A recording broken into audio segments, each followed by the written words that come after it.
За төсвийн гүйцэтгэл хэлцэж байгаатай холбогдуулаад хоёр санал байгаа. Нэгдүгээрт энэ одоо төрийн хэмнэлтийн тухай хууль гэдэг нэг хууль байт юм аа. Тэгээ энэ хууль чинь одоо нэг сонио хууль шүү дээ. Одоо Монгол улсад санхүүгийн жил 1 сарын 1-ээс эхлээд 12 сарын 31-нд дуусаад байх шиг байгаа.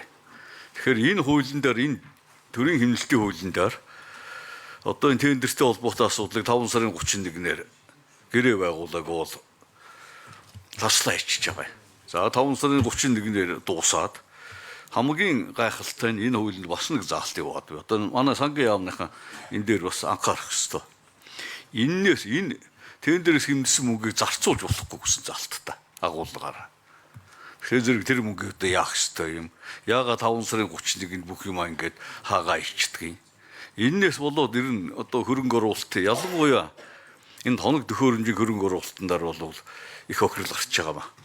Санаатай юм шиг нэг компани ялагдсан компани зарга үүсгэждэг. 5 сарын 31-нд зарга нь дуусна. Тэгэл одоо тэр тендерлийг унцдаг.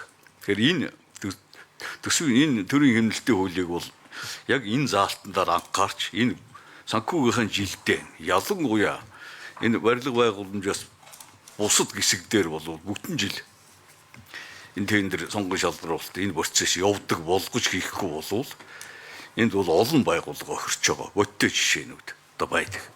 Хоёр дахь асуудал бол энэ хамгаалал сайд хэллээ. Одоо энэ төсөв за ер нь ихэнх стандарт объектуудыг 3 жилд нь багтаагаад барихаар ингээд төсөвлөж байгаа нь бол их оновчтой зөв шийдэл байгаа.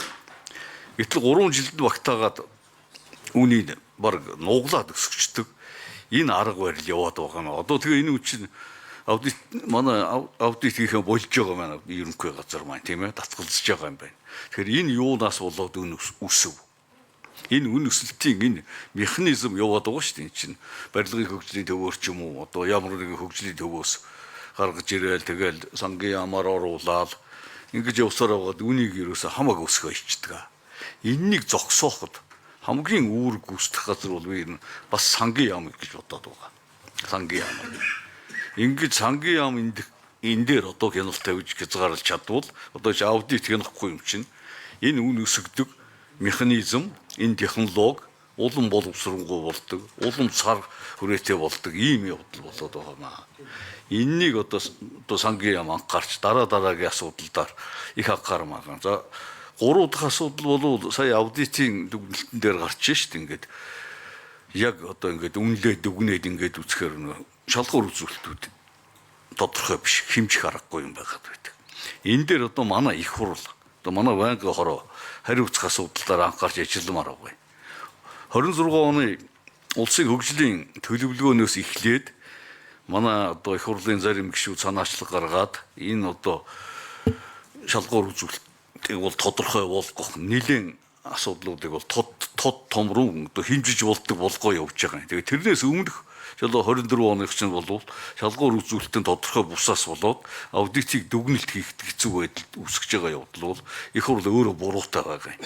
Энэ дээр одоо их хурлаа ажилтдаг байгууллагууд санаа оноогоо тавьж ингэж өгвөл энэ шалгуур үзүүлэлтийг сайжруулах бол амарсан шүү дээ. Энэ их хурлын гартал байж байгаа юм чинь. Тендерийн хуулийг сайжруулах их хурдтал байна. Энэ дээр одоо та нөхдийн санаа оноо их хэрэгтэй байгаа маа. Энэ бол одоо төсвийн гүйцэтгэл бас том байр суурь эзэлдэг. Хэрэгжит талдаа бол тодорхой. За сархтын зулбахар гişүү гэлээ.